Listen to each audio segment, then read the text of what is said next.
Hola, buenos días chicos, ¿cómo están? Bienvenidos. Vamos a ir comenzando con el teórico.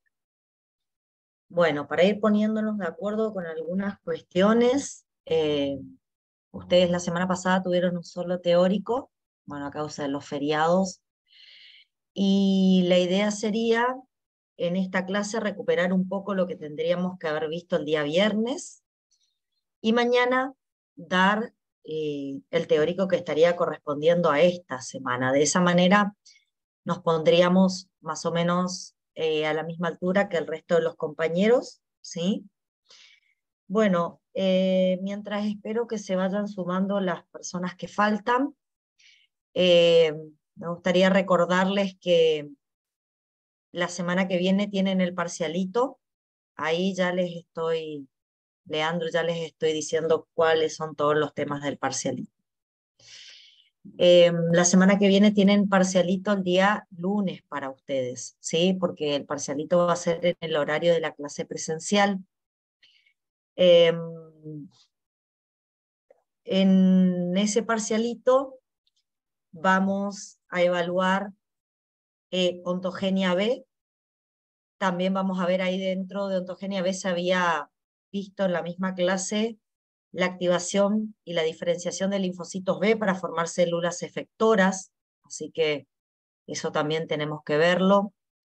Después, ontogenia T, junto con la activación y la diferenciación de linfocitos T, más que nada por ahí en el caso de los T-helpers, cómo se forma un T-helper 1, qué función tiene, cómo se forma un T-helper 2, el T-helper 17, el T-helper folicular, ¿sí? También complejo mayor de histocompatibilidad va a entrar en el parcialito y respuesta inmune frente a virus, bacterias y parásitos, que fueron los temas que vimos también relacionados a un poco, o sea, lo de virus tiene que ver un poco con activación de la inmunidad innata y adaptativa otra vez. Los de bacterias es muy parecido a lo que estudiamos de inflamación, agregado activación de linfocitos T, activación de linfocitos B frente a bacterias. Y en el caso de parásitos era una pequeña, digamos, algo que les había dado sobre cómo cambiaba la respuesta inmune innata y adaptativa en el caso de parásitos, ¿sí? Así que todos los temas, desde ontogenia B hasta respuesta inmune frente a bacterias y parásitos, que vimos en las clases pasadas, entran en este segundo parcialito. El tercer parcialito, ya les voy adelantando, lo vamos a tener la última semana de clases, ¿sí? Va a ser virtual, no lo voy a tomar presencial, va a ser virtual directamente por la plataforma. Y va a entrar toda la parte patológica, o sea, va a entrar hipersensibilidad, que es lo que estamos estudiando ahora, va a entrar autoinmunidad y trasplantes, que es lo que vamos a ver la semana que viene, va a entrar inmunidad tumoral y va a entrar también inmunidad de las mucosas, ¿sí? Que es un poco lo que se va a ver en las próximas 2 semanas. Y con eso estaríamos finalizando la cursada de inmunología. ¿Mm? No sé si tienen alguna pregunta, vayan agendando fechas y después el lunes 7 de noviembre es la tercera. ¿Está? ¿Preguntas sobre lo que acabo de decir? ¿Está todo claro? ¿Seguro? Bueno, vamos a ir Profe, y sí. las notas del Salen en esta semana, parcial, chicos. Estoy terminando de pasar las listas, ¿cuándo así salen? que entre hoy, mañana, pasado están saliendo las notas. ¿Sí? Profe, disculpe, ¿este sábado Sí. hay Sí, tutorías sí va a haber.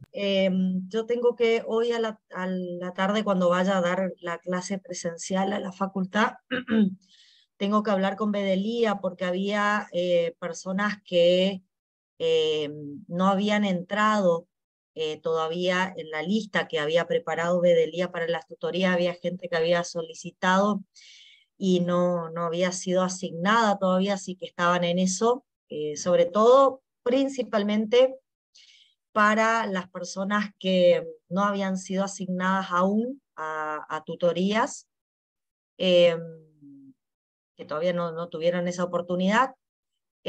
Si alguno de ustedes queda en esa lista seleccionada, si bien yo les planteé que era tutoría de primera era, pero pueden hacer preguntas de segunda, pueden pedir que planteemos cosas de cualquiera de las eras, no hay problema, de primera o segunda. Yo con respecto a tercera era, les quería contar que la última semana de clases es la semana del 30 de octubre al 5 de noviembre. No vamos a tener teóricos, porque los vamos a terminar la semana anterior. Así que esa semana yo voy a dejar las clases virtuales y presenciales para que nos podamos juntar, aunque sea los que tengan ganas, chicos. Ya ahí, esa última semana no va a ser obligatoria, pero sería la idea por ahí juntarnos en la clase virtual o presencial e ir sacándonos dudas de tercera era. Aprovechemos toda esa semana para sacarnos dudas de tercera era, ¿sí? Y bueno, ahora los fines de semana, los sábados que nos estamos encontrando, usemos para primera y segunda. Yo creo, eh, yo creo que con respecto a la lista, me prometieron que hoy me la iban a dar, así que yo apenas la tenga la publico, chicos. Era para la gente que aún no tuvo. Y si bien estábamos trabajando con tutorías de primera, podemos hacer preguntas de segunda, no hay drama. Con respecto a si se pueden inscribir todavía a tutorías, tendrían que hablar con Angélica, que es la chica, la secretaria de la doctora Galarza. Ella es la que estaba manejando esa situación. Eh, no sé si se puede inscribir o no, porque no es algo que depende de la cátedra. O sea, toda la parte de tutoría se maneja por fuera de la cátedra. Yo lo único que hice fue insistir para que salgan estas tutorías, porque por ahí se complica un poco, pero bueno. Y con respecto a los que ya tuvieron tutorías de primera era y quieren empezar con los de segunda, no sería este sábado, sería el sábado siguiente. ¿Sí? Nos estaríamos encontrando el sábado siguiente para hablar de temas de segunda era. Sobre todo los que ya tuvieron una primer tutoría hace 15 días atrás. Bueno, no sé, ¿alguien quiere hacer alguna otra pregunta? Si no, yo iniciaría la clase. Bueno, un segundito. Ahí estamos. Vamos a comenzar por el inicio. A ver, acá me están preguntando clases de recuperatorio. Un segundo, Nicolás. Ya te informo los recuperatorios.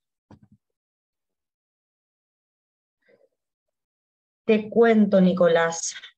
Yo no sé si yo había publicado fechas que le habían reacomodado fechas para que no coincida con Fisio.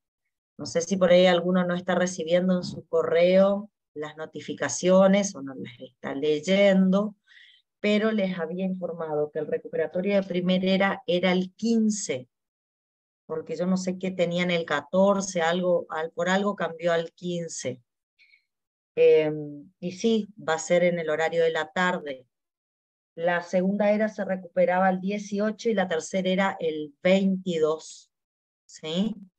Repito, recuperatorios, primera era 15, segunda era 18, tercera era 22. ¿Está? Esto es para que lo vayan agendando si necesitan. Y el final es el 2 de diciembre. Ese es el día que está puesto el final. Bueno, ¿alguna otra pregunta? No sé si alguien quiere escribir. ¿Quedó claro las fechas que les dije? Yo las había pasado hace como unas 2 semanas atrás, las había pasado por el foro de avisos. Bueno, vamos despacito, cualquier cosa me interrumpen, no hay problema, chicos, ustedes saben que si tenemos que volver atrás con algo, volvemos. Bueno, retomando un poquito la idea, nosotros la semana pasada habíamos empezado a trabajar con las hipersensibilidades.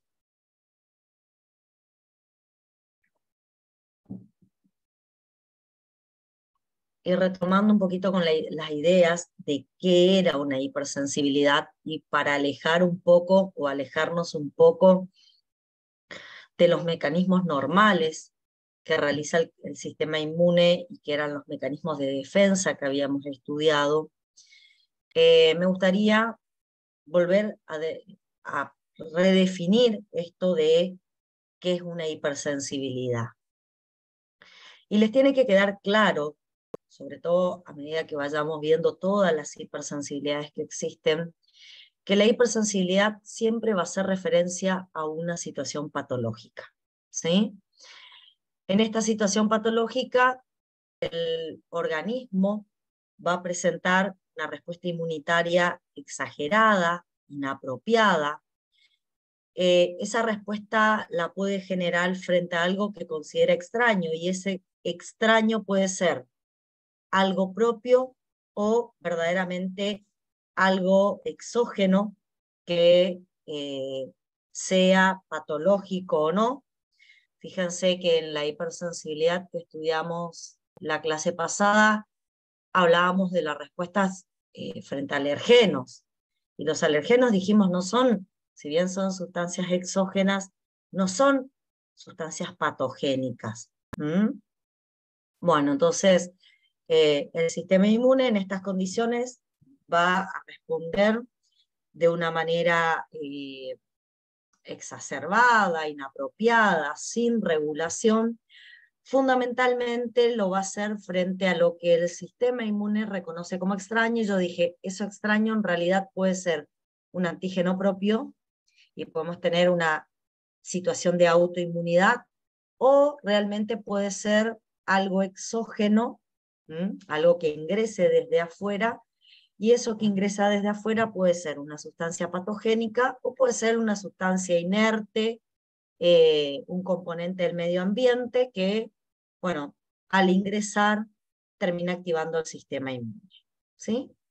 Bueno, como habíamos visto la clase pasada, cuando hablamos de hipersensibilidades, existe una clasificación para poder describirlas a estas reacciones de hipersensibilidad. Y dentro de la clasificación, nosotros ya habíamos trabajado con la hipersensibilidad de tipo 1, que es lo que normalmente reconocíamos como reacción alérgica, ¿sí? Y la idea, un poco en la clase de hoy, es trabajar con la hipersensibilidad de tipo 2 y con la hipersensibilidad de tipo 3. Vamos a empezar con la hipersensibilidad de tipo 2. Este tipo de hipersensibilidad se la suele denominar citotóxica porque en muchos casos, a través de esta hipersensibilidad, hay muerte de células propias, y es una hipersensibilidad que se va a caracterizar por la presencia de anticuerpos, ¿sí? Anticuerpos que pueden ser IgMs o IgGs, y que son fundamentalmente anticuerpos que van a reconocer antígenos celulares o antígenos de matriz extracelular. A ver, si lo escuchamos con un poco más de atención, van a reaccionar contra antígenos celulares o contra antígenos de matriz extracelular. ¿Qué estoy queriendo plantear con esta situación? ¿Qué es lo que les estoy queriendo decir? Simplemente que en esta hipersensibilidad vamos a tener autoanticuerpos. Los responsables de producir daño en la hipersensibilidad de tipo 3 van a ser fundamentalmente autoanticuerpos. Bueno, pueden ser autoanticuerpos o, como dice acá en la parte inferior, anticuerpos con reactividad cruzada. A ver, autoanticuerpos, ustedes ya saben qué son anticuerpos que reconocen estructuras propias. Sin embargo, algo que estaría bueno que lo definamos, así nos ponemos de acuerdo con lo que significa, es el tema de los anticuerpos con reacciones cruzadas. ¿Qué son anticuerpos con reacciones cruzadas? Bueno, son anticuerpos frente a antígenos extraños que pueden producirse en reacciones cruzadas con componentes de tejidos propios. ¿Qué quiero significar con esto? Es un poco engorrosa la definición. A ver, vamos a suponer que, vamos a ponerle el puntero para que ustedes me puedan seguir acá. Vamos a suponer que acá yo tengo un antígeno X, este antígeno X pertenece a una bacteria que ingresó a nuestro organismo, ¿sí? Y frente a ese antígeno X, nosotros cuando generamos una respuesta inmune normal, vamos a formar un anticuerpo anti-X. ¿Está? Bien. La particularidad que tiene este anticuerpo anti-X es que a veces va a poder reconocer a otros antígenos y se va a poder unir, marcarlos, antígenos propios, pero que tienen epitopes compartidos. Si ustedes se fijan, el antígeno I tiene esta parte, este cuadradito, que también está presente en el antígeno X. Por lo tanto, el mismo antígeno X también se puede unir al antígeno Y. ¿Y qué nos pasa con el antígeno Z? Si bien no tiene epitopes compartidos, pero tiene epitopes similares. Fíjense que el antígeno es muy parecido. Eso también provoca que el anticuerpo X o anti-X también pueda unirse a reconocer al antígeno Z. Dicho de otra manera, el anticuerpo que se formó en una reacción inmunitaria normal frente a un antígeno extraño puede tener reacción cruzada y unirse y opsonizar antígenos en nuestros propios tejidos. ¿Sí? Ustedes se preguntarán si esto realmente existe dentro de nuestro sistema inmune, y tengo que decirles que sí. Existen situaciones donde, por ejemplo, las infecciones en las amigdalitis que causan bacterias como de la familia Streptococcus beta hemolítico, por ejemplo. Bueno, los anticuerpos que nosotros formamos durante esa respuesta inflamatoria frente al Streptococcus beta hemolítico puede llegar a tener reacción cruzada con antígenos que están expresados en las válvulas cardíacas. ¿Sí? Entonces, vamos a poder observar que ahí el mismo anticuerpo frente a la bacteria también se puede unir y puede reconocer epitopes antigénicos en nuestras válvulas cardíacas. Y a eso lo mencionamos como reacción cruzada. ¿Está? Bien. Vamos a ver un poquito, hablando de la hipersensibilidad de tipo 2, y diciendo que para que aparezca hipersensibilidad de tipo 2 tenemos que tener autoanticuerpos o anticuerpos con reacción cruzada. Vamos a hablar un poquito de los mecanismos de daño que vamos a observar cuando se produce una hipersensibilidad de tipo 2? Bueno, una de las cosas que podemos observar en reacciones de hipersensibilidad de tipo 2 es que terminen opsonizadas por autoanticuerpos células circulantes. Vamos a suponer, esta imagen que tienen en la parte inferior hace referencia a un glóbulo rojo.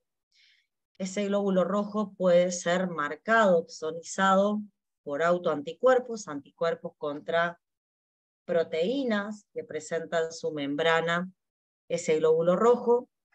Y bueno, este glóbulo rojo opsonizado va a seguir circulando, y cuando llegue a la pulpa roja del vaso, cuando llegue a la pulpa roja del vaso, se va a encontrar con macrófagos. Estos macrófagos van a tener en su membrana receptores Fc.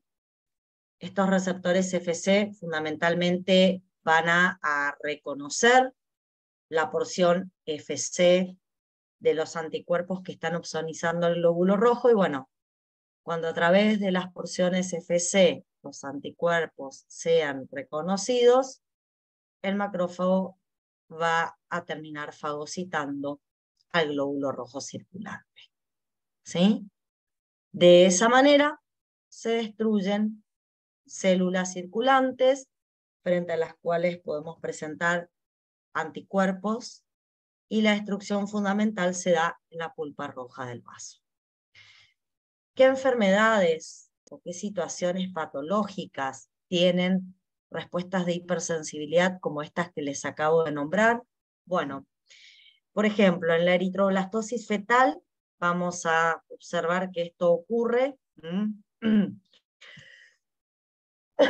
Vamos a ver que, por ejemplo, los recién nacidos, hijos de madres RH negativas,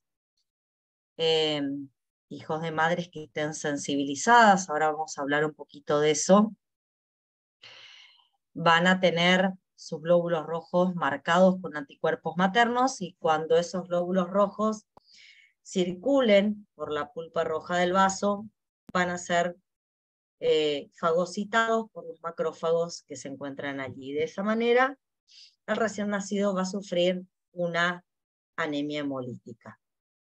También nos pueden pasar las mismas situaciones en anemia hemolíticas de origen autoinmunes. Se pueden dar personas que tengan anticuerpos antiproteínas del glóbulo rojo.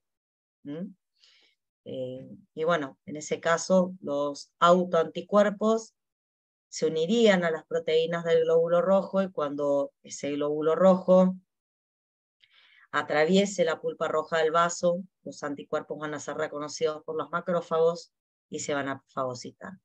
Otra situación que también puede darse con este tipo de mecanismo de hipersensibilidad es, en el caso de las púrpuras, acá lo que tenemos es una destrucción de plaquetas que van a estar opsonizadas por anticuerpos antiplaquetas, y de nuevo, también cuando las plaquetas circulen por la pulpa roja del vaso, los anticuerpos son reconocidos por los macrófagos, por los receptores Fc gamma, y en ese caso los macrófagos los van a fagocitar.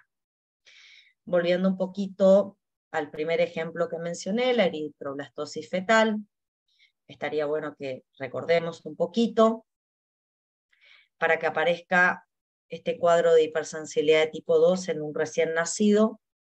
Tenemos que partir de una madre RH negativa. Recuerden que en realidad las personas que son RH negativas no nacen sensibilizadas, se sensibilizan a lo largo de su vida si llegan a tomar contacto con glóbulos rojos RH positivo. En el caso de las mujeres, el contacto se podía dar si las mujeres gestan,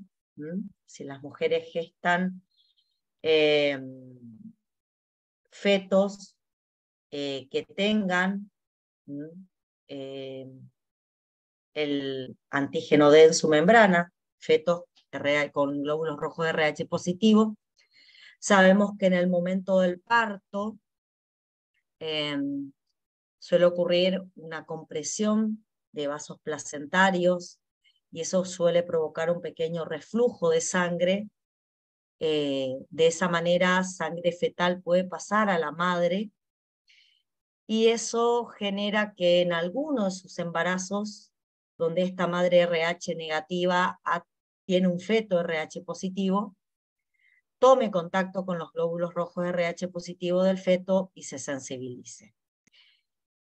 Después de una gestación donde se sensibiliza, la madre a partir de ahí ya queda con anticuerpos anti-RH. Esos anticuerpos anti-RH son anticuerpos de tipo IgG, ¿sí? Y con esto les estoy queriendo decir algo. ¿Qué les estoy queriendo decir cuando digo o menciono que son anticuerpos de tipo IgG? Lo que estoy queriendo significar es que son anticuerpos que pueden atravesar placenta. Acuérdense, yo en la clase que les di de receptores, mencioné que en las células del sincitio trofoblástico teníamos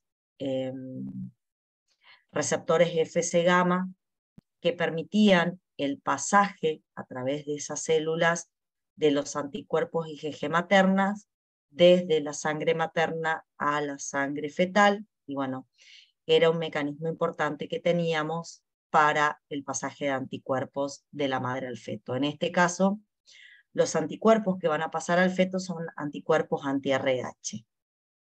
Si en este próximo embarazo, donde los anticuerpos maternos atraviesan placenta, vuelve a ser un embarazo con un feto RH positivo, lo que vamos a poder ver es que los glóbulos rojos, ¿sí?, del bebé se van a marcar, se van a opsonizar con los anticuerpos maternos, y bueno, cuando estos glóbulos rojos marcados con anticuerpos maternos circulen por el vaso, van a ser destruidos por los macrófagos. Y voy a tener destrucción de glóbulos rojos durante la etapa fetal y posnacimiento también, porque una vez que los anticuerpos se unieron a los glóbulos rojos ya no los podemos separar, ¿sí? Y bueno, en ese caso el bebé va a nacer con una eritroblastosis fetal con un cuadro de hipersensibilidad de tipo 2. Y normalmente, si tenemos esa condición y la queremos diagnosticar, ustedes pueden repasar un poquito lo que vieron en técnicas inmunológicas. Si la quieren repasar, a ver, ¿qué usábamos para hacer el diagnóstico de eritroblastosis fetal? Para decir que el recién nacido está pasando por un cuadro de hipersensibilidad de tipo 2. Bueno, lo que podríamos hacer es una prueba de Coombs directa, ¿sí?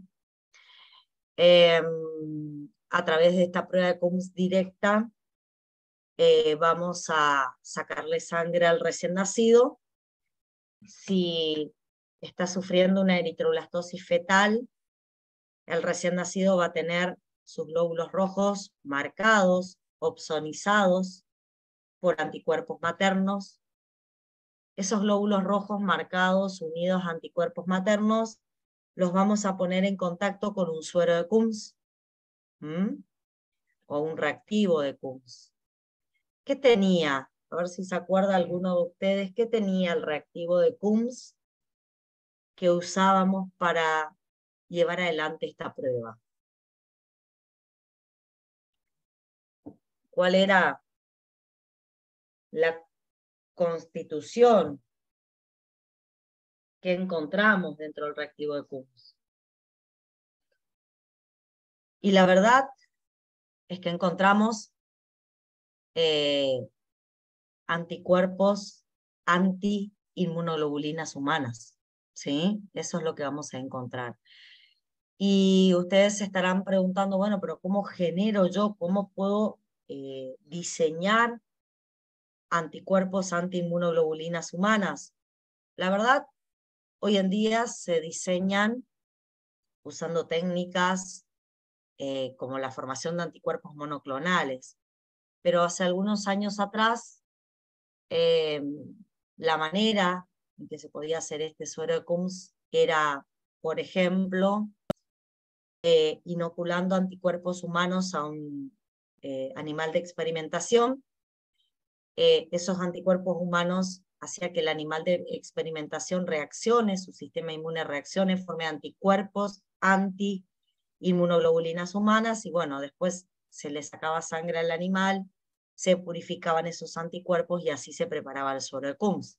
Pero ¿cuál es la idea un poco de estos anticuerpos anti-inmunoglobulinas humanas? Si yo a estos glóbulos rojos, que son partículas que están unidas a anticuerpos, le agrego antiinmunoglobulina humana, lo que voy a buscar es que las antiinmunoglobulinas humanas se unan a los anticuerpos que ya están previamente unidos a la superficie del glóbulo rojo y se forma una especie de malla o red o precipitado que a simple vista me permita observar a través de una aglutinación que la prueba de Coombs directa es una prueba positiva. Simplemente el añadido de anticuerpos antiinmunoglobulinas humanas sirve para poner en evidencia que los glóbulos rojos están unidos a anticuerpos humanos, a los anticuerpos maternos, ¿sí? Y como se forma una precipitación, una aglutinación, eso lo puedo observar a simple vista. Bueno, genial.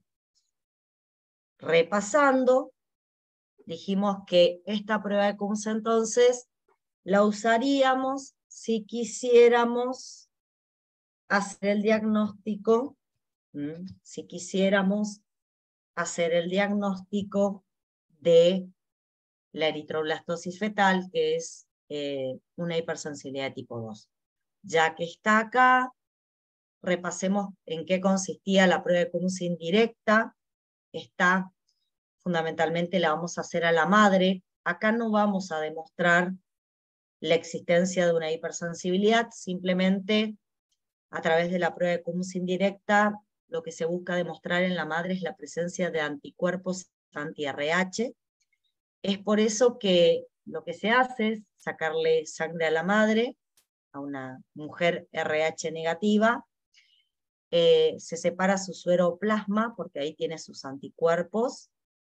En el sueroplasma vamos a hacer, con el sueroplasma vamos a hacer la prueba de Coombs indirecta. A través de esta prueba lo que realizamos es un enfrentamiento de glóbulos rojos de un donante. Para serle sincera, buscamos en el laboratorio en ese día alguna persona que se haya hecho análisis que tenga glóbulos rojos seropositivos. Se juntan glóbulos rojos seropositivos de 2 o 3 individuos que ese día hayan acudido al laboratorio, y lo que se hace es enfrentar el sueroplasma de la madre con un conjunto de glóbulos rojos 0 RH positivo. Si ustedes lo piensan, si la madre tiene anticuerpos anti-RH y enfrento esos anticuerpos a glóbulos rojos RH positivo, esos anticuerpos maternos se van a unir a los glóbulos rojos a los cuales los voy a enfrentar. A partir de ahí agrego el suero de Coombs y de nuevo, como el suero de Coombs tiene antiinmunoglobulinas humanas y estas van a asociarse a los anticuerpos maternos asociados a estos glóbulos rojos, se forma una especie de malla o red que precipita, que se aglutina, y en este caso la aglutinación diría que la prueba de Coombs indirecta es positiva, y me estaría indicando, por ejemplo acá, que la madre sí presenta anticuerpos anti-RH o sí está sensibilizada.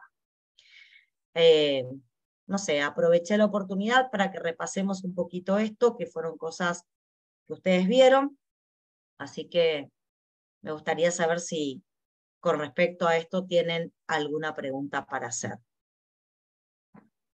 Bueno, Si no hay preguntas, volvemos atrás.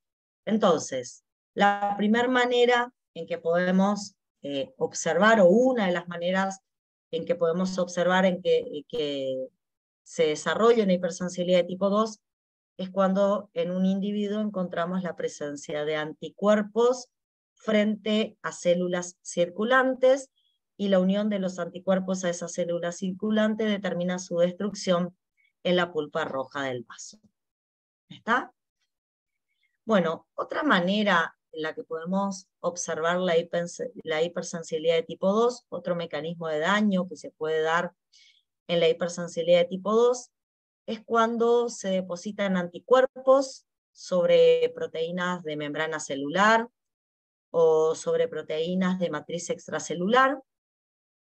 Se forman anticuerpos in situ en un tejido. Se depositan anticuerpos en un tejido.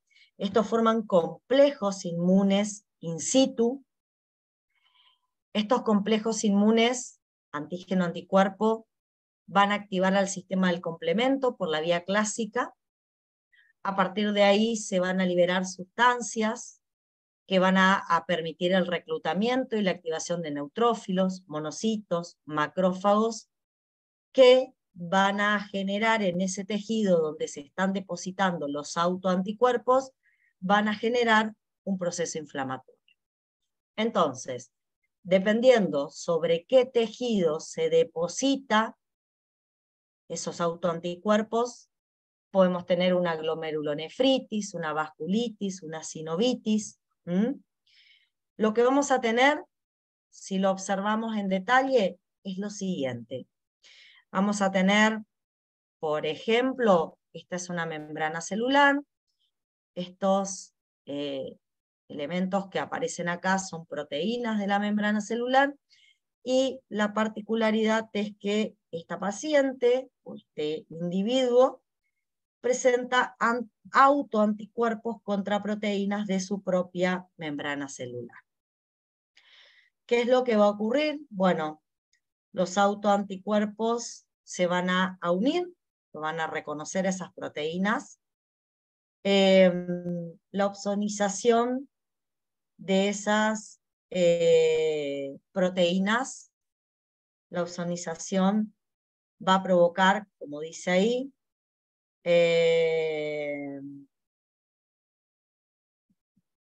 va a provocar la activación del sistema del complemento por la vía clásica. Recuerden que se unía C1Q, se unía a dos porciones FC vecinas. C1Q se unía a dos porciones FC vecinas. Y en la activación de la vía clásica, una de las cosas que se liberaban eran anafilotoxinas y quimiosinas o quimiotaxinas, como dice ahí. Esas anafilotoxinas, ustedes saben que son sustancias que van a activar a los mastocitos que están próximos a este tejido. Los mastocitos van a liberar el contenido de sus gránulos. Lo primero que van a provocar son efectos vasoactivos, y a través del resto de las citoquinas y quimiosinas que liberan un poco más tarde, van a provocar un cuadro inflamatorio. A través de las quimiosinas, lo que vamos a observar es el reclutamiento de fagocitos, monocitos, neutrófilos. Estos van a venir, van a ser estimulados por las citoquinas liberadas durante este proceso inflamatorio. A través de sus receptores Fc gamma, como observan acá, van a interaccionar con las porciones Fc de los anticuerpos unidos a las membranas propias. Y bueno, a partir de acá lo que vamos a observar es, por ejemplo, una degranulación, porque en el caso de los neutrófilos, de los monocitos, va a ser muy difícil que estos fagociten al tejido, quizás por digamos, el tamaño que estamos depositando o estamos activando macrófagos o neutrófilos frente a un tejido completo. Se va a dificultar la fagocitosis, por lo tanto van a liberar el contenido de sus gránulos hacia el medio extracelular, y de esa manera los radicales libres, las enzimas líticas y todas esas sustancias que nosotros estudiamos que tenían los gránulos de los neutrófilos van a ser volcados y van a tomar contacto con nuestras propias células, provocando un daño y una inflamación. ¿Sí? Bueno, como dije, dependiendo sobre qué tejido es volcado, dependiendo sobre qué tejido se unen los anticuerpos, o la especificidad de sus anticuerpos frente a qué tejidos son, vamos a tener las diferentes patologías y la formación del foco inflamatorio. Ahora, dentro de un momento, yo voy a compartir con ustedes algunos ejemplos, y ahí vamos a poder observar este tema de dónde se producen los procesos inflamatorios. Bueno, y el tercer mecanismo, es bastante interesante también, de hipersensibilidad de tipo 2, acá tenemos la particularidad de tener anticuerpos frente a receptores celulares, y lo que vamos a observar es que la unión de esos anticuerpos a esos receptores celulares pueden provocar la activación de los receptores o la inactivación. Cuando hablo de receptores celulares, chicos, estoy hablando de proteínas que participan de procesos de comunicación entre células. Vamos a ver algunos ejemplos. El primer ejemplo nos habla de la miastenia gravis. Lo podemos ver a la imagen a la derecha. A su derecha está la imagen. ¿Qué pasa en la miastenia gravis? En la miastenia gravis, el paciente tiene anticuerpos antirreceptor nicotínico de acetilcolina. Entonces, lo que vamos a observar es que los autoanticuerpos se van a depositar sobre estos receptores nicotínicos que están en la placa neuromuscular, fíjense. Y cuando la acetilcolina es liberada desde el terminal presináptico al estimularse la neurona colinérgica, busca unirse a sus receptores nicotínicos y no lo puede hacer debido a la presencia de los autoanticuerpos. Bajo esta circunstancia, la acetilcolina permanece en el espacio sináptico, es inmediatamente metabolizada, eliminada por la acetilcolinesterasa, ¿sí? Y bueno, de esa manera la acetilcolina se termina destruyendo. Pero el proceso fundamental acá es el bloqueo de los receptores nicotínicos y la imposibilidad de la molécula mensajera de interactuar con sus receptores. En consecuencia, el paciente tiene, por ejemplo, debilidad muscular, porque no se pueden activar esos receptores nicotínicos. El segundo ejemplo que les traje, que tienen la imagen a la izquierda, es la enfermedad de Graves. En la enfermedad de Graves, chicos, lo que vamos a poder observar es que el paciente que sufre esta situación patológica presenta anticuerpos frente al receptor de TSH ubicado en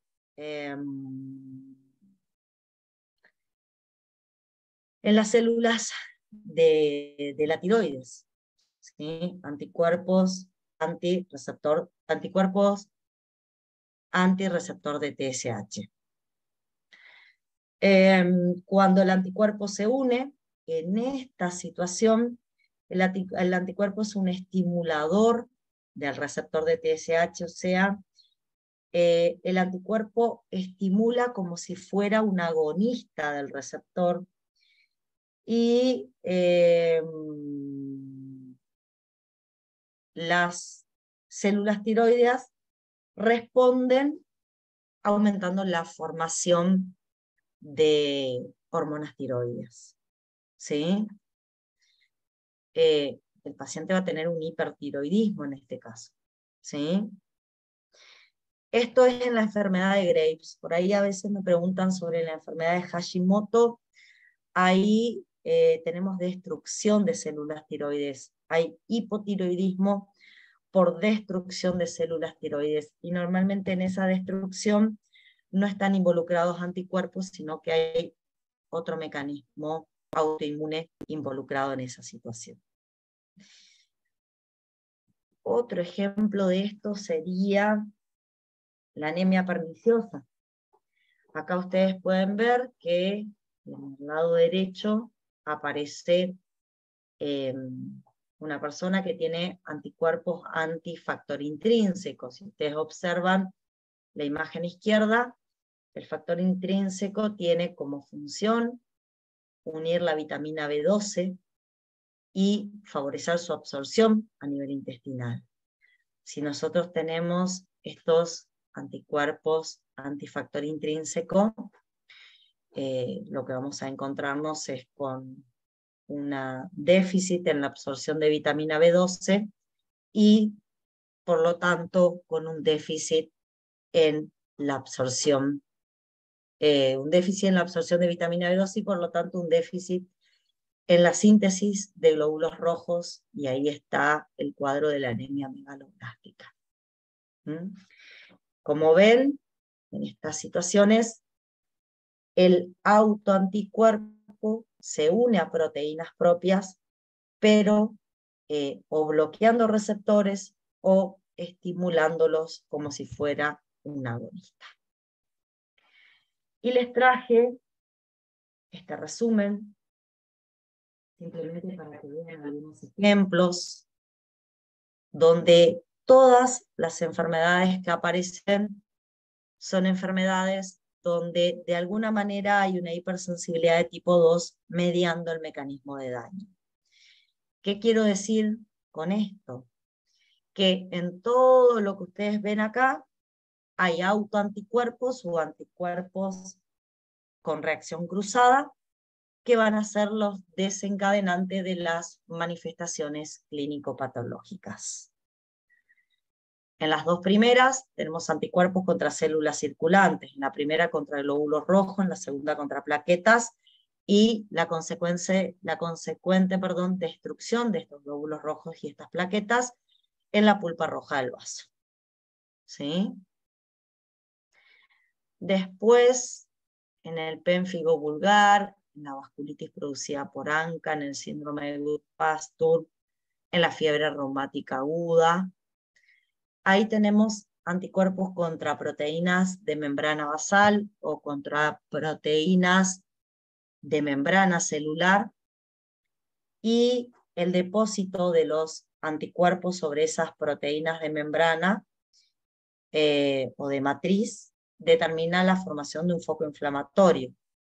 Ejemplo, en el síndrome de Goodpasture, yo tengo anticuerpos contra proteínas no colagenosas de la membrana basal, de los glomérulos renales y de los alvéolos pulmonares. Entonces, los anticuerpos se van a unir a estos dos tejidos, van a activar el complemento, y a través de la activación del complemento se va a formar el foco inflamatorio, y las manifestaciones que va a tener nuestro paciente es una nefritis, y también puede tener una hemorragia pulmonar a causa de la inflamación. La siguiente, que es la fiebre reumática, chicos, es interesante, porque ahí sí tenemos anticuerpos con reactividad cruzada, anticuerpos contra el antígeno de la pared celular del estreptococo beta hemolítico, que establece reacción cruzada con, por ejemplo, antígenos del miocardio. Y, bueno, el depósito va a activar el sistema del complemento y voy a tener, por ejemplo, una miocarditis. También puede aparecer una artritis por depósitos de anticuerpos en esos tejidos. Y en las últimas 4, miastenia gravis, enfermedad de Graves, diabetes resistente a la insulina, anemia perniciosa, tenemos anticuerpos contra receptores que van a modificar la funcionalidad del receptor. Está interesante esta, la diabetes resistente a la insulina, fíjense. Ustedes en general estudian diabetes de tipo 1 y diabetes de tipo 2. Mañana vamos a hablar de la diabetes de tipo 1, ¿sí? Porque hay un mecanismo de hipersensibilidad también relacionado con esa diabetes. Pero acá, en esta situación, tengo un autoanticuerpo contra el receptor insulínico. Este autoanticuerpo es la unión de la insulina al receptor. Y bueno, el paciente va a tener insulina, pero la insulina no va a poder estimular al receptor. Y por lo tanto, lo que vamos a poder ver es una especie de diabetes tipo 2.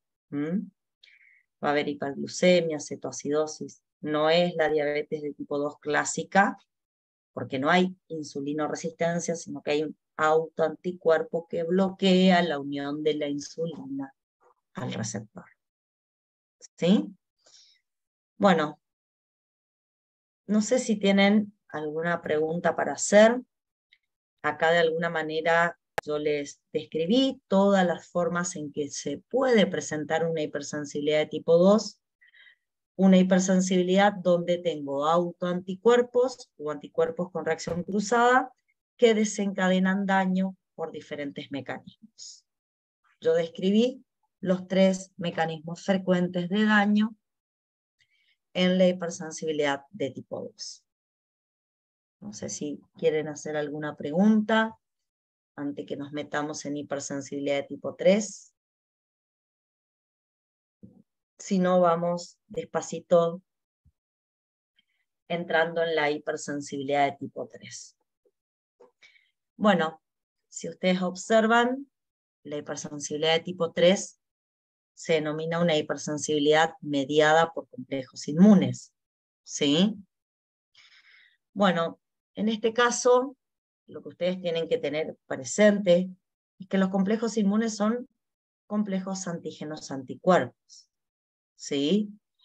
Son complejos antígenos anticuerpos que se pueden formar en cualquier respuesta inflamatoria clásica, en cualquier respuesta inmune clásica, perdón. Y en este caso, en la hipersensibilidad de tipo 3, estos complejos inmunes que van a participar del mecanismo de daño son complejos inmunes de anticuerpos frente a antígenos extraños o pueden ser autoanticuerpos unidos a antígenos propios. Tenemos las 2 posibilidades. ¿Cómo se produce el daño? ¿Por qué se produce una enfermedad de hipersensibilidad de tipo 3? Porque normalmente estos inmunocomplejos que son normales en todas las respuestas inmunitarias, en estos pacientes se van a formar en cantidades excesivas o presentan algunas características particulares que los hacen de difícil eliminación. ¿Sí? Bueno, al ser de difícil eliminación, vamos a observar que su tendencia es depositarse en tejidos, fundamentalmente en los vasos de determinados tejidos, y dependiendo la naturaleza del depósito, la magnitud, perdón, del depósito, y las características de los vasos sanguíneos donde estos se depositan, vamos a encontrar manifestaciones clínicas. Pero bueno, volviendo un poquito a la definición de qué es un complejo inmune, ¿sí? ¿A qué llamamos complejos inmunes? La verdad es que llamamos complejos inmunes a la unión de un anticuerpo a un antígeno. Y en todas las respuestas inmunológicas se pueden generar complejos inmunes con 2 características. Pueden ser complejos inmunes en circulación, fundamentalmente cuando el antígeno se une al anticuerpo en fluidos biológicos, fundamentalmente en sangre. Y la otra posibilidad es que los complejos inmunes se formen in situ, O sea, el anticuerpo se deposite en un tejido donde reconoce al antígeno. Para hablar de hipersensibilidad de tipo 3, para poder explicar el mecanismo patológico de la hipersensibilidad de tipo 3, nos van a interesar fundamentalmente los complejos inmunes en circulación. Estos complejos inmunes, como dije, pueden estar formados, hoy lo mencioné, por IgG o IgM frente a antígenos extraños o frente a antígenos propios, y normalmente cuando nosotros tenemos un complejo inmune circulante, este complejo puede tener un destino. Dentro de los complejos inmunes voy a hacer una pequeña clasificación dentro de los circulantes. Están los que se denominan insolubles y que al circular y atravesar la pulpa roja del vaso van a ser fagocitados y eliminados por los macrófagos que se encuentran en esa pulpa roja del vaso. Y después tenemos los que son solubles o potencialmente dañinos, que son los que fundamentalmente van a ser los que van a causar la hipersensibilidad de tipo 3. ¿Qué características tienen los solubles o potencialmente dañinos, los de difícil eliminación? Generalmente son complejos inmunes pequeños. La otra particularidad es que pueden tener antígenos catiónicos que se unen a componentes aniónicos de la membrana basal de determinados vasos sanguíneos. Y lo que ocurre es que esos complejos de difícil eliminación se van a depositar. ¿Dónde se van a depositar? En zonas de circulación turbulenta, en zonas de alta presión sanguínea, fundamentalmente sitios de filtración de líquidos, y los podemos encontrar depositados en glomérulo renal, en membranas sinoviales. También se pueden depositar en zonas de bifurcación de arteriolas, en zonas como el cuerpo ciliar o los plexos coroideos, donde fundamentalmente vamos a encontrar vasos de pequeños calibres. ¿Qué es lo que van a provocar estos inmunocomplejos al depositarse? Y bueno, van a provocar manifestaciones locales que tienen que ver con un foco inflamatorio y manifestaciones generalizadas, sobre todo cuando el depósito es en más de uno de los tejidos. ¿Sí? Bien. Si ustedes ven, el daño celular entonces está cuando se deposita el complejo antígeno-anticuerpo en la pared de pequeños vasos sanguíneos. Al depositarse, activan el sistema del complemento por la vía clásica, generan C3A y C5A, hay activación de mastocitos, hay edema, hay vasodilatación, hay reclutamiento y activación de neutrófilos, monocitos y macrófagos, y eso genera una vasculitis, ¿sí? Si esa vasculitis ocurre en glomérulo, tengo una glomerulonefritis, ¿sí? Si esa vasculitis ocurre en la sinovia articular, tengo una artritis. Todo va a depender, las manifestaciones clínicas van a depender de el sitio en particular donde este complejo inmune precipita. Bueno, dicho esto,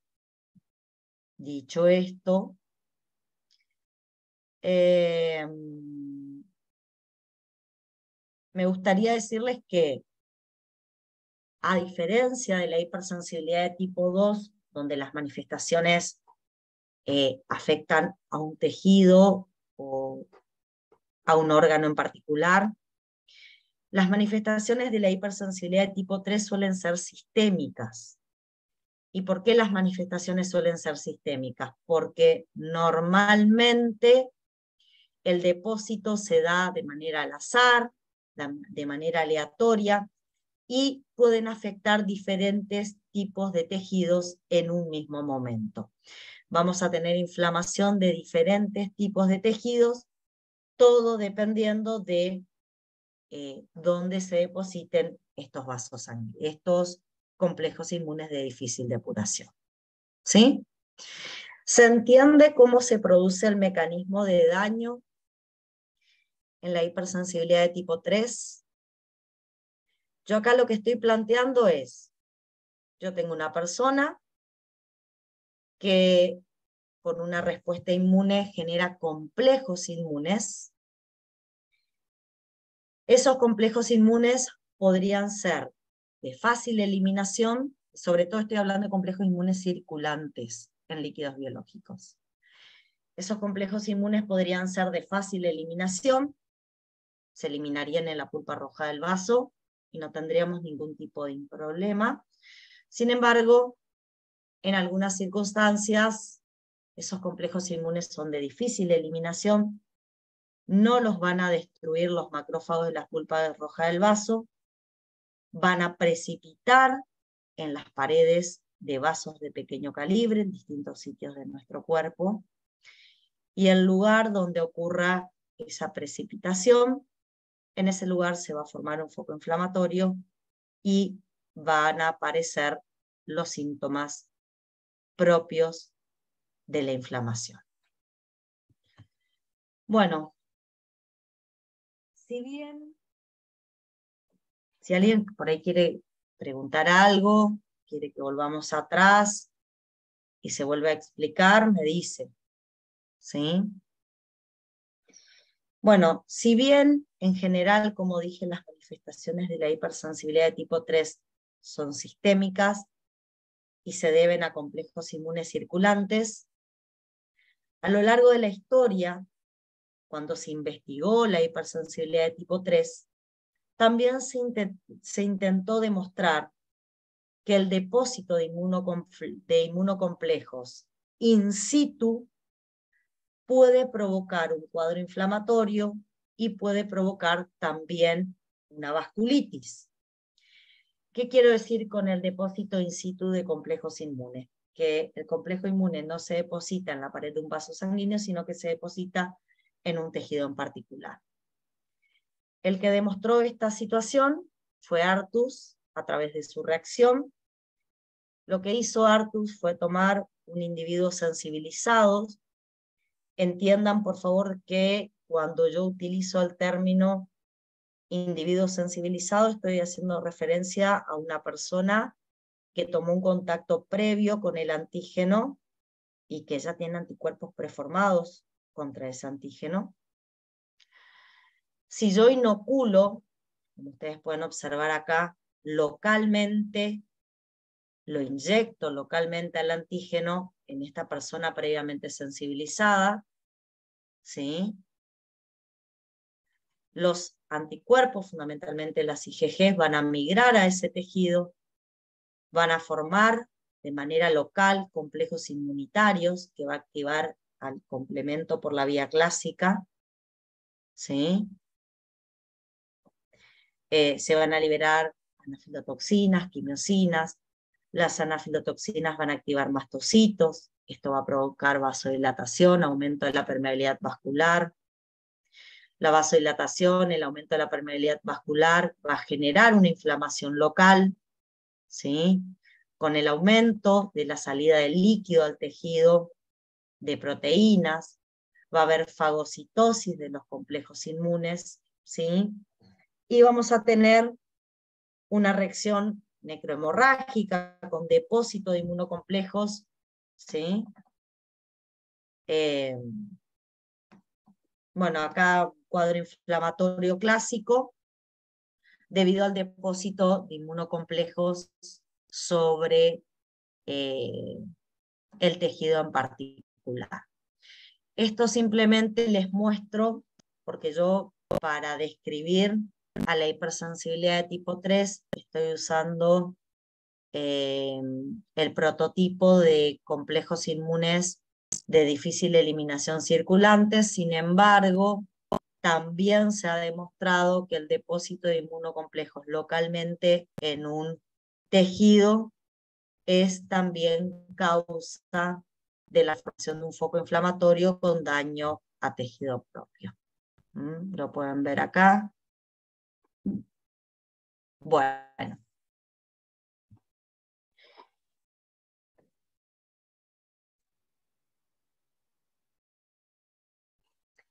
acá me está preguntando una compañera a través del chat a qué hago referencia cuando digo inmunocomplejos. El término inmunocomplejos, complejos inmunes, hace la referencia de un anticuerpo unido a un antígeno. Si vuelvo para atrás, yo te dije que vos tenías una persona sensibilizada, tenía esa persona anticuerpos frente a un determinado antígeno, y si vos introducías debajo de la piel, por ejemplo, si introducías, lo anterior se ve por ahí un poquito mejor, si inyectabas localmente el antígeno en una persona previamente sensibilizada, se formaban inmunocomplejos. Esto es un inmunocomplejo. Anticuerpos unidos a antígenos. Acá están de manera local. En cambio, el prototipo más frecuente de la hipersensibilidad tipo 3, con el cual se estudió más que nada la hipersensibilidad tipo 3, es la enfermedad del suero, y acá los complejos inmunes son circulantes y precipitan y se depositan en las paredes de vasos sanguíneos, no en un tejido en particular, no en la matriz, no en la matriz extracelular, por ejemplo, ¿sí? Acá se depositan en el vaso. No sé si con eso te estoy respondiendo a tu pregunta.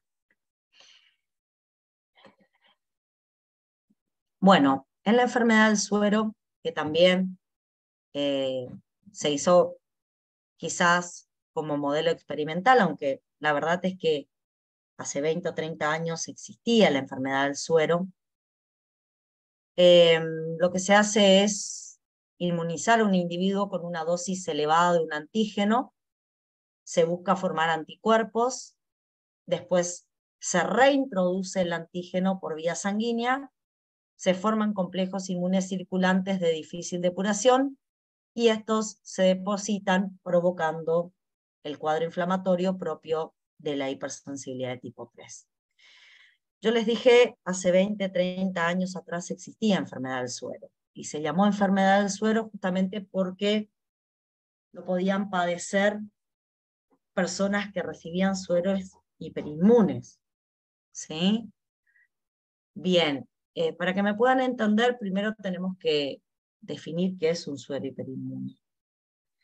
Un suero hiperinmune es un preparado que tiene fundamentalmente anticuerpos frente a una sustancia en particular, por ejemplo, anticuerpos contra el virus de la rabia, ¿sí? Anticuerpos antirrábicos serían. Tenemos el suero antirrábico.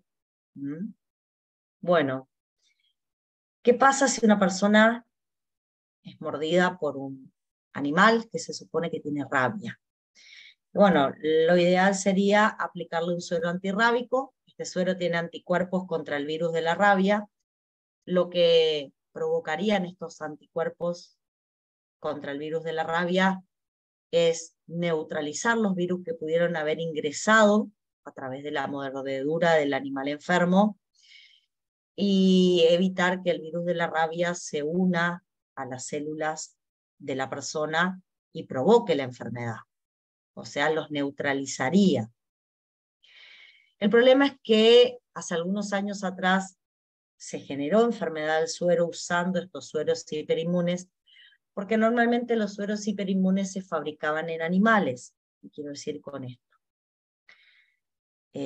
Por ejemplo, se tomaba un caballo, se le inoculaba el virus de la rabia inactivo, se esperaba que el caballo reconozca este virus como algo extraño, forme anticuerpos anti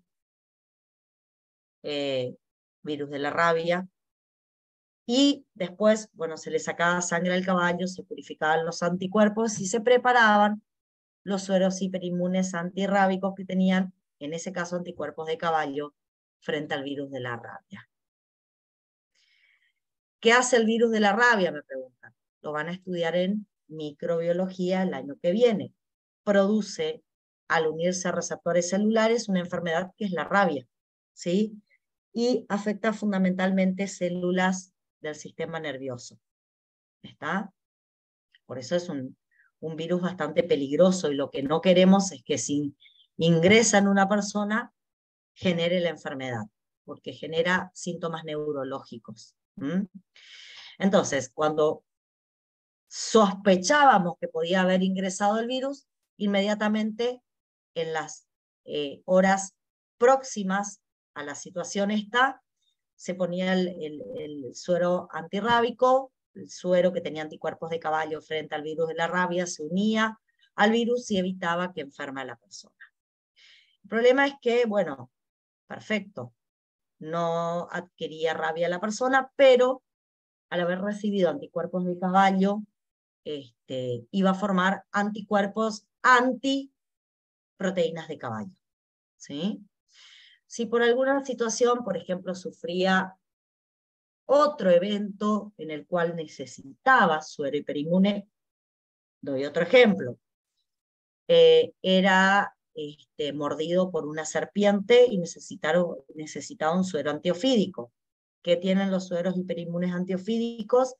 Tienen anticuerpos, bueno, hace algunos años atrás, así en animales, anticuerpos frente a el veneno de esa serpiente. Hoy en día esto ya no existe porque son todos anticuerpos monoclonales de origen humano. Pero bueno, antes, cuando se usaban animales, bueno, ahora esta persona que había recibido un suero hiperinmune anterior y generó anticuerpos antiproteínas del caballo, vuelve a recibir por algún otro evento como este que mencioné, anticuerpos de origen de caballo, solamente que en este segundo contacto con los anticuerpos de caballo, como él ya tenía anticuerpos anti-inmunoglobulinas del caballo, va a formar en circulación complejos inmunes de difícil depuración que se van a depositar en glomérulos renales, sinoviarticulares, etc.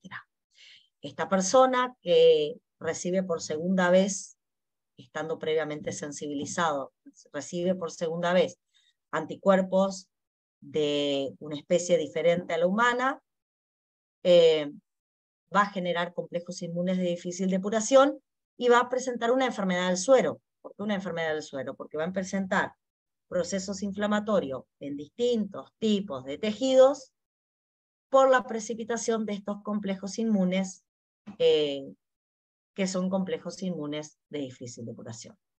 Fíjense, se deposita el complejo inmune, se activa la vía clásica del complemento, se liberan anafilotoxinas y quimiosinas, y se produce una inflamación. Si la inflamación, como dije, es en glomérulos renales, tienen una glomerulonefritis, si es en sinovia articular, tienen una artritis, etc.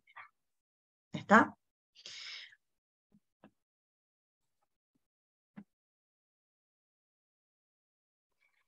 A ver, acá me preguntan si hay situaciones en donde es preferible usar suero en vez de vacuna. Muchas. Las vacunas son preventivas, chicos.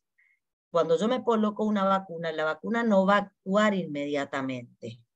Yo, cuando me coloco una vacuna, es porque espero que mi sistema inmune se active y forme anticuerpos y células de la inmunidad adaptativa de memorias frente al antígeno que tenía la vacuna. Pero es una respuesta a largo plazo. Me va a servir la respuesta que yo active cuando me aplico una vacuna después de un mes de aplicada la vacuna. En cambio, los sueros hiperinmunes, como son preparados que ya tienen anticuerpos preformados, yo los puedo poner 1 o 2 horas después de haber tomado contacto con un antígeno, y lo que puedo hacer es bloquear, por ejemplo, en el caso de los virus, bloquear la unión de los virus a mis células propias. Se forman complejos inmunes y bloqueo la unión del virus a mis células propias, o en el caso del suero antiofídico, bloqueo la unión del veneno de la víbora a receptores celulares y por lo tanto evito el daño que este veneno puede provocar. Es inmediata la acción del suero. Yo lo aplico y está actuando. porque ya tiene el mecanismo prearmado que son los anticuerpos frente a algo en particular.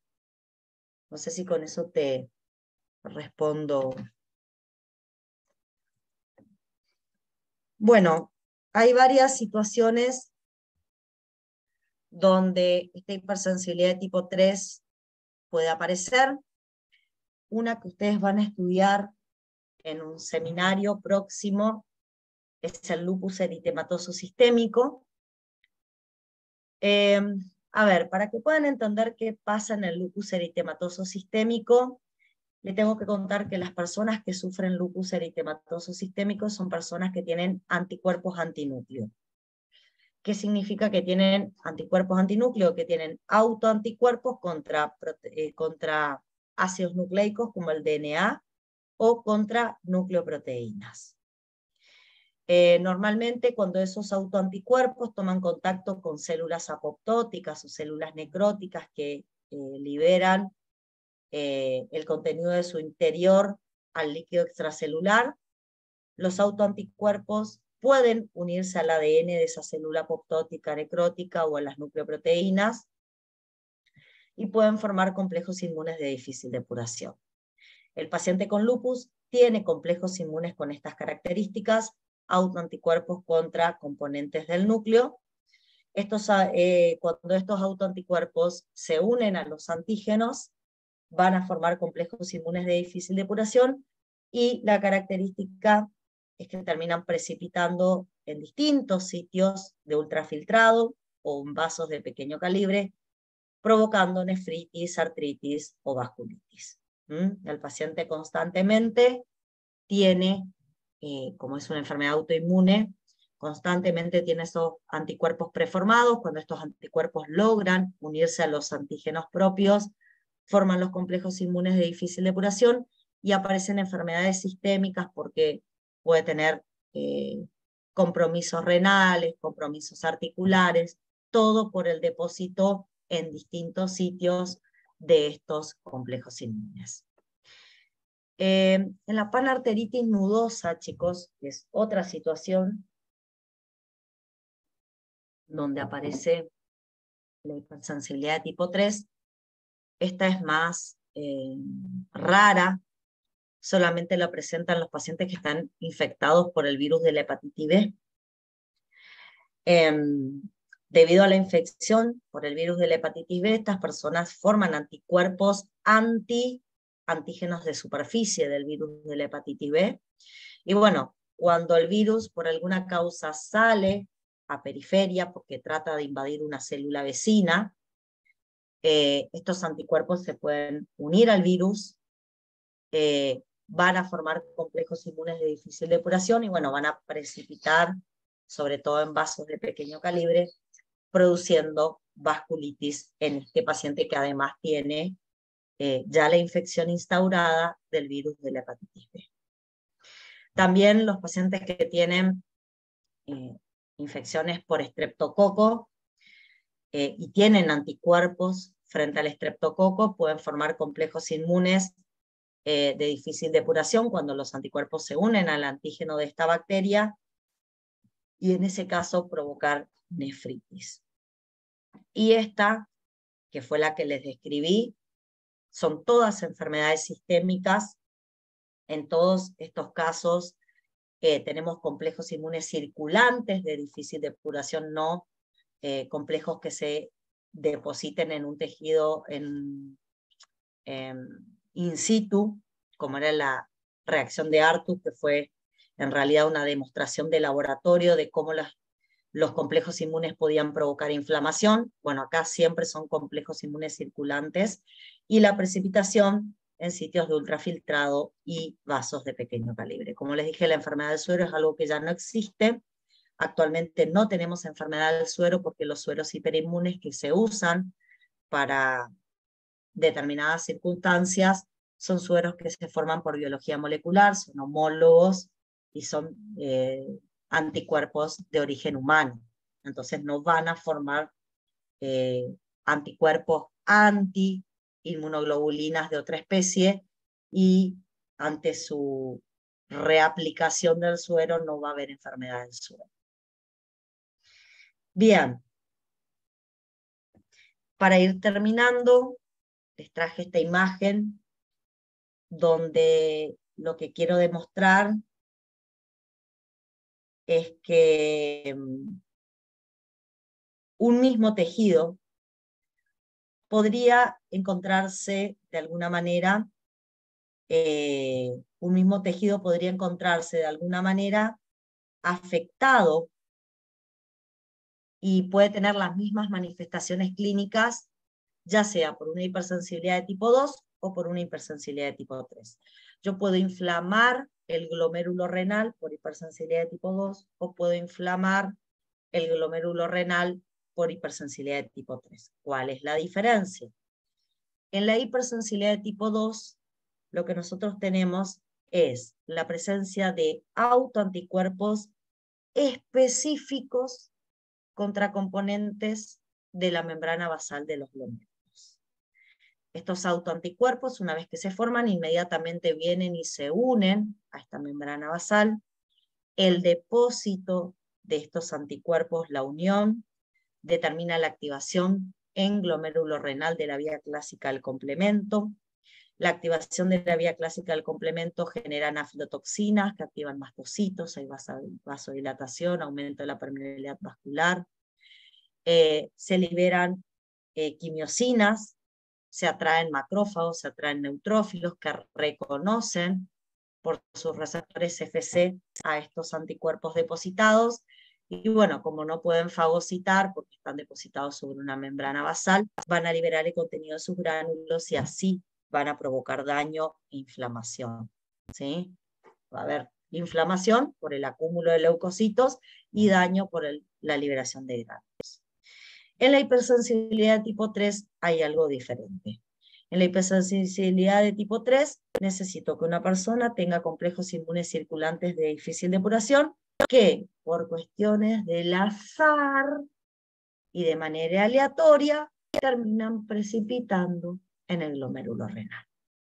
Una vez que precipitan, de nuevo, activan la vía clásica del complemento, se liberan anafilotoxinas, quimiosinas, se forma un foco inflamatorio, migran neutrófilos, reconocen el complejo inmune, liberan el contenido del gránulo y tenemos una inflamación de glomérulo, pero acá la causa de la inflamación es la presencia de inmunocomplejos de difícil eliminación circulantes que precipitaron. Sí tenemos la misma manifestación. Lo que cambia es la causa que nos lleva a glomerulonefritis. Es diferente en hipersensibilidad de tipo 2 que en hipersensibilidad de tipo 3. ¿Está? Bueno, y la verdad, esto es lo que tenía para compartir con ustedes sobre hipersensibilidad. No sé si alguien quiere que les vuelva a explicar algo que consideren que es necesario que se vuelva a mencionar. ¿No? Bien, genial. Bueno, nos estaríamos encontrando entonces, chicos, mañana a las 7 de la mañana. Sí, te escucho. Yo tengo una duda, pero con respecto a ontogenia linfocitos T. Te escucho. ¿Viste la parte de la diferenciación de las células TCD4? Que según Las la situación que citoquinas. se encuentra, sí, se transforman en T-helpers. Por ejemplo, en el T-helper 1 predominan las interleuquinas 12 y el interferón gamma. Gamma, sí. Y después, bueno, se forma el T-helper 1 y después, digamos, se puede decir de que el T-helper 1 está conformado por la interleuquina 2 y el interferón gamma y después lo libera en caso que se A ver, necesite. te lo vuelvo a repetir porque por ahí genera confusión. Ante la presencia de interleuquina 12 e interferón gamma, los CD4 que se activan en el órgano linfoide secundario se transforman en T-helper1. Ese T-helper1, antes de terminar su diferenciación, prolifera. Para eso, él libera interleuquina 2. Libera interleuquina 2, prolifera. A partir de ahí, sigue liberando interleuquina 2 para seguir proliferando y tener suficiente cantidad de T helper 1 para hacer la respuesta biológica, y cuando migra a periferia, libera interferón gamma, cumpliendo su función, estimulando macrófago, natural killer y CD8 citotóxico. También en el mismo órgano linfoide secundario puede liberar interferón gamma, y en ese caso lo que hace es modificar el switch isotípico, favoreciendo la selección del gen constante gamma para que después el linfocito B pueda secretar IgG. ¿Sí? No sé si te aclaré, Cande, más o menos la situación. Sí, sí, había entendido mal, ahí ya está. ¿Seguro? ¿Seguro? Sí, sí, gracias. Sí, bueno, dale. Gracias. ¿Alguien tiene alguna otra pregunta para hacer? ¿Algo que quieran que aclare? Profe, sobre ontogenia de los linfócitos T, hay selección positiva, ¿correcto? Sí. Y para los linfócitos T, hay selección positiva y negativa. En los T tenés, a ver, ojo que me dijiste T las 2 veces, o si yo escuché mal, Perdón, me dijiste. B. Ahí está. Volvemos atrás. En los Bs, en realidad, las selecciones que haces son negativas, porque si reconocen antígenos, se mueren. Son siempre selecciones negativas lo que haces en el B. Lo llamás inducción de tolerancia central al proceso que haces en médula ósea, e inducción de tolerancia periférica al que haces en el vaso, pero son negativas. El único que sufre una selección positiva es el T. No sé si te aclaré eso.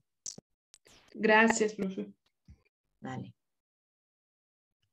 ¿Alguna otra pregunta?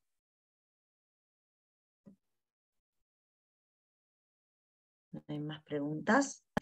Bueno, mañana vemos hipersensibilidad tipo 4. Yo igual mañana cuando empecemos hago un resumen de todas las hipersensibilidades que vimos, así que no se pierdan, despiértense temprano si están activos en la primera parte de la clase, repasamos las que vimos y nos metemos en hipersensibilidad tipo 4 y cerramos hipersensibilidad. Sí, voy a subir esta clase, chicos, quédense tranquilos. ¿Está? Gracias, profe. Hasta luego. De nada. Nos vemos. Hasta mañana. Chau, Chao, chau. profe, hasta luego. Chao, profe, gracias.